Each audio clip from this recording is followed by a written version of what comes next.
There are 196 countries in the world. 25 of them are very rich, defined as having an average wealth per person of over $100,000 a year. They are.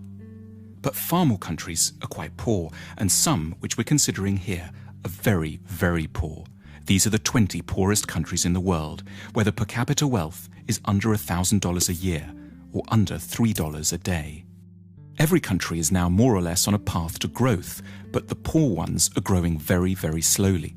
If Zimbabwe continues at its current growth rate, it will qualify as a rich country in 2,722 years. What we want to know in this film is why some countries prosper and others stagnate, so that we can understand what rich countries are doing right and get a better grip on the challenges and hurdles facing poor countries. There are basically three factors that determine whether a country will be rich or poor.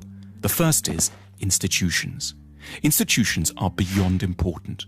Broadly speaking, rich countries have good institutions and poor ones have very, very bad ones. The correlation between poverty and corruption is direct. The richest countries in the world are quite simply invariably also the least corrupt ones. And the most corrupt countries are also the poorest. When countries are corrupt, they can't collect enough taxes to get the good institutions they would need to escape the poverty trap. Half of the wealth of the world's poorest 20 countries goes into offshore accounts.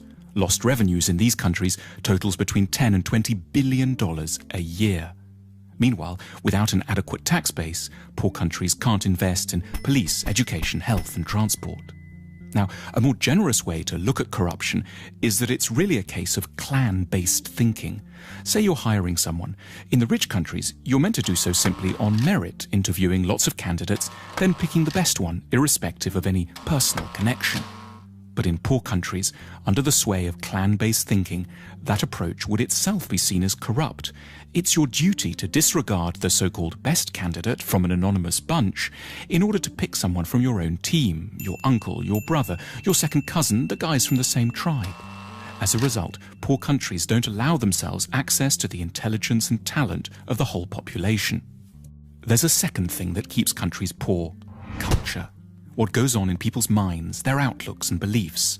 A striking statistic pops up here in relation to religion. If there's one generalization you can make about religion and wealth, it's that the less people believe, the richer they stand a chance of being. 19 of the richest countries in the world have 70% or more of their populations saying that religion is not at all important to them.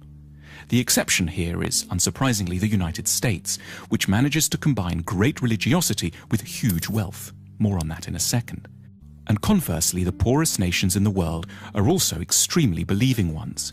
Here's how many people think religion and the supernatural is deeply important in the following countries.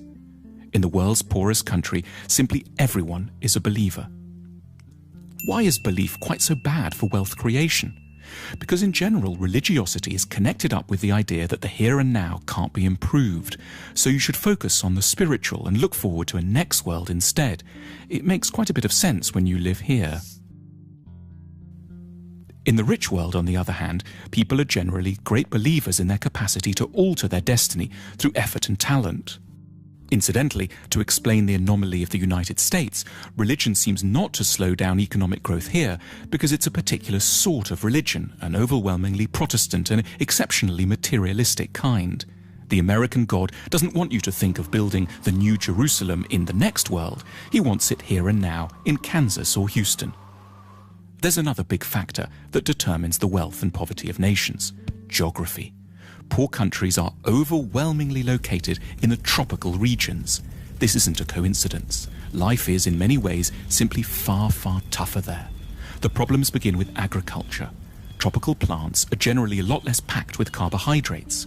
Poor countries have worse soil too. Also, and perhaps surprisingly, a tropical climate can be disadvantageous to photosynthesis. Historically, a key determinant in the likelihood of societies growing rich was their possession of large domesticated animals, such as horses and oxen, which liberated a huge part of the workforce from having to plough by hand. But in tropical Africa, domesticated animals have throughout time been devastated by a further appalling scourge, the tsetse fly. This small fly, exclusively present in Africa because of its heat and humidity, knocks out animals on an enormous scale, making them sleepy or inactive, and has had a profound effect on the ability of Africans to develop technology, increase agricultural productivity, and amass wealth.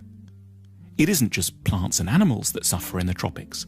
In the middle latitudes, humans are open to a terrifying array of diseases, including 100% of low-income countries are affected by at least 5 tropical diseases simultaneously. The magical temperature, which has helped to make rich countries rich, is 16 degrees centigrade. However superficially unpleasant, that drop below 16 degrees as autumn starts to bite is quite literally a foundation stone of civilization. Geography also encompasses transport, and poor countries are on the whole very badly connected. Landlocked Bolivia and semi-landlocked Paraguay are the poorest nations in South America. Africa has only one major navigable river, the Nile, and hosts 15 landlocked nations, 11 of which have average incomes of $600 a year or less. Not coincidentally, the poorest country in Asia, Afghanistan, is also landlocked. Then there's the matter of natural resources. Natural resources like oil or precious metals can be real trouble, and paradoxically, poor countries tend to have them in spades. These natural resources are what economists call intensifiers. They will help to make a country with good institutions richer, but one with bad institutions get even poorer, precipitating what's called the resources trap. So the Democratic Republic of the Congo is one of the world's most mineral-rich countries, holding most of the world's coltan, which every mobile phone has a bit of inside. But natural resource wealth helps elites to grab money without requiring the cooperation of the whole society. If the only way to grow wealthy is to assemble high-tech aero engines, for example, you're going to need your whole society to buy into the project.